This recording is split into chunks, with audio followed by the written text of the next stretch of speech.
kulturi su smanjili ispod 5%.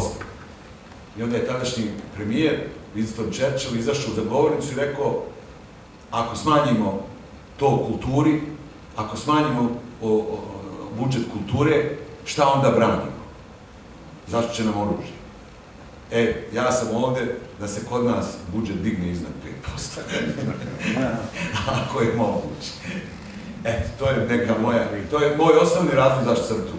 A naravno, tu je razlog da vam onako na najbolji mogući način izreklamiram moju novu knjigu, odnosno mogu slobodno reći sve 3 knjige koje su ovde na stolu kod ovog našeg divnog prijatelja, pa da krenemo po redu. Pa, Nele, mislim da si ti radio ovdje promociju Fajronta bez nas, znam da smo prvu Solovsku ovdje radili zajedno. Ne, mislim da ja za Fajront nisam bio. Nisi bio pa si radio tako. Koliko ja znam, ali... Tako da, Nele izdao Fajront... To smo trebali rašiti, ali nije bitno. Pojenta je, Nele promovisao Fajront u Sarajevu koji je napravio stvarno jedan boom, ne samo unutar našeg naroda, nego u cijeloj bivšoj Jugoslaviji. I onda poslije toga očigledno osladilo mu se pisanje, izašla je Solunska prvi dio, sada izlazi Solunska drugi dio, pa bi bilo dobro da nam doktor razjasni zašto jedan, drugi, treći, zašto je to podijeljeno tako i kako teče taj proces, zašto se više ne piše u knjige po 1000 strana. Ajde, krenut ću, već je Vojo otkrio u svom pitanju moj odgovor, ali nema veze. Uglavnom, nakon Fajronta u Sarajevu, koji je doživio nezapamćen uspjeh i koji je onako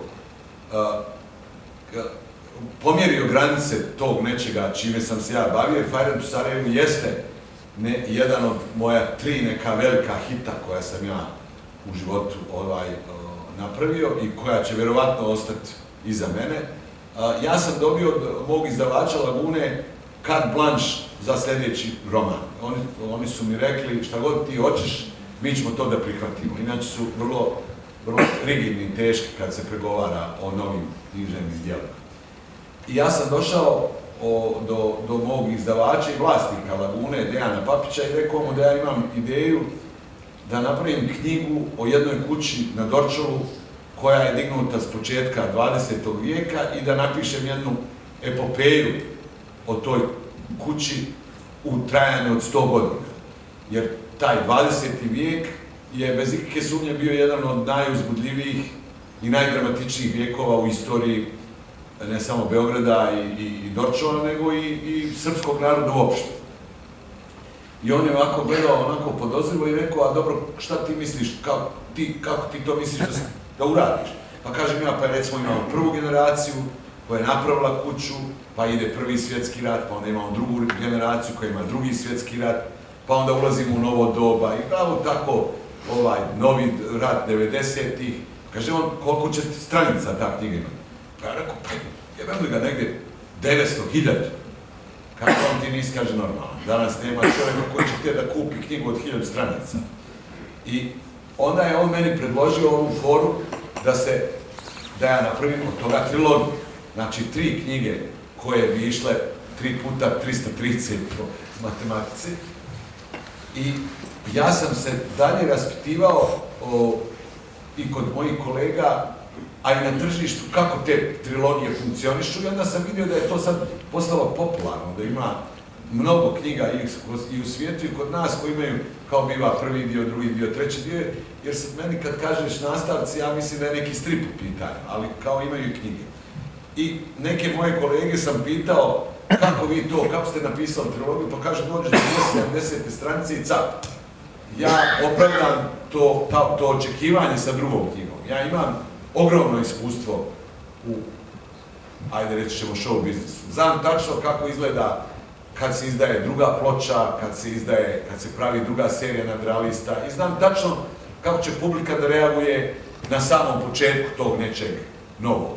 I sjećam se da je druga serija Top liste nadrealista snimana 89. emitovana 89. godine, dočekana i od publike i od kritike na nož. Prve 2 epizode bile su pune tih, kako da kažem, dušebrižnika koji su govorili i da ovo ništa ne valja, da to uopšte nije onako dobro kao što je bilo 84. Neke novine su našim neke novine su nas onako ozbiljno sahranile u svojim kritikama, da bi nakon 3. epizode cijela Jugoslavija navikla na nove nadrealiste, a danas nema potrebe da vam kažem da je u toj drugoj seriji koja je ocijenjena u nekim novinama kao veliki promašaj, danas manje ili više svi znaju od Vardara pa do Triglava te skečeve napamet. Podjela Sarajeva na istočno i zapadno, Sarajevski zid i onda neki, da sad ne pričam šta je sve u toj drugoj seriji bilo.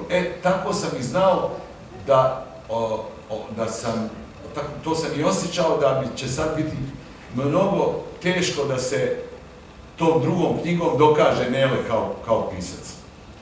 Međutim, Solunska 28 nije imala sudbinu druge serije nadrealista. Ljudi su odmah prihvatili taj tekst, ona je ponovo dostigla neke pristojne, što se kaže, tiraže, ali ono što je meni bilo najvažnije, ona je dobila jednu nagradu Mome Kapora, koju sam ja onako sa velikim uzbuđenjem primio, ne zbog nagrade, jer nagrade dobiješ i zaboraviš ili pričaš o tome čisto radi marketinga, nego zbog činjenice da ta nagrada nosi ime čovjeka koji je na neki način moj uzor pisaca. Pjesma nas asocira na njemačku okupaciju. Iako ona nema ni jednom jedinom riječju neku vrstu agresije, osim činjenice da je pjevana na njemačkom jeziku, pa je i dobri i pošteni Toma Zdravković u filmu Balkan Express dobio batine zbog njih.